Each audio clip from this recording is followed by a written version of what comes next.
Imaginez une voiture de luxe achetée en votre nom alors que vous n'avez pas le permis de conduire. C'est la mésaventure qui est arrivée à Dylan, 24 ans. Il a été victime d'une usurpation d'identité après avoir perdu sa carte et il nous a contactés via le bouton orange Alertez-nous. Il se pose beaucoup de questions, notamment s'il est possible de contracter un crédit avec une simple carte d'identité. Reportage Corentin Simon, Denis Caudron et Elisa Gabriel. Il reçoit des courriers à n'en plus finir. J'en reçois tellement que je sais plus si c'est pour une voiture ou pour un téléphone, donc c'est pas évident. Dylan, 24 ans, est victime d'une usurpation d'identité.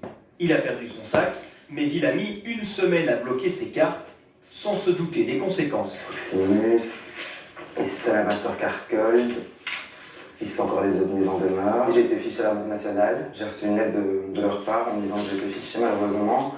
Et ils me demandent un tout pour plus de 43 000 €. En cause principalement, l'achat d'un véhicule de luxe, un crédit de 40 000 € a été accordé. Donc ici c'est le genre de modèle qu'on m'a dit que j'avais acquis soi-disant, donc à 40 000 €. Donc à ce moment-là, j'étais encore inscrit comme demandeur d'emploi. Je n'ai toujours pas le permis de voiture, ni la théorie, donc je suis resté vraiment saisi. Dylan devrait payer 460 € tous les mois pendant 5 ans. Aujourd'hui, il se bat pour faire reconnaître l'usurpation. Dans l'incompréhension totale, ils m'ont dit que jusqu'à preuve du contraire, c'était en mon nom. Donc, et c'est vrai, dans un sens, donc ça m'étonne parce que ils ont réussi à ouvrir un crédit automobile, des prêts téléphoniques, donc auprès de plusieurs opérateurs, même sans document signé, juste avec ma carte d'identité et ma carte de banque. Je trouve ça aberrant, je comprends pas. Le crédit a été octroyé par cet organisme. Sur son site internet, une demande pour un crédit à la consommation paraît presque simple. L'institution financière nous affirme lutter contre la fraude, mais reste discrète pour éviter de renseigner les escrocs. Malgré le processus, nous ne pouvons pas identifier à 100% des demandes de crédit frauduleuses. Les fraudeurs étant très inventifs, notre dispositif de détection est constamment mis à jour. Ce type de fraude reste marginal.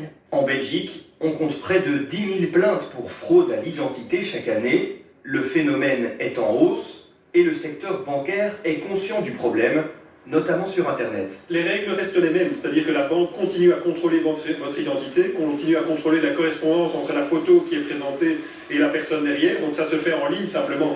Mais les contrôles, les règles de précaution finalement sont similaires, que ce soit en agence ou en ligne. Ce cabinet d'avocats est contacté chaque semaine par des victimes. Le premier conseil, c'est de bloquer sa carte d'identité le plus rapidement possible. Le moment auquel cette perte sera déclarée aura toute son importance. Si la déclaration est antérieure à la fraude, évidemment, il sera très facile de démontrer que c'est un tiers qui a usurpé son identité. La carte d'identité peut être rapidement bloquée via DocStop.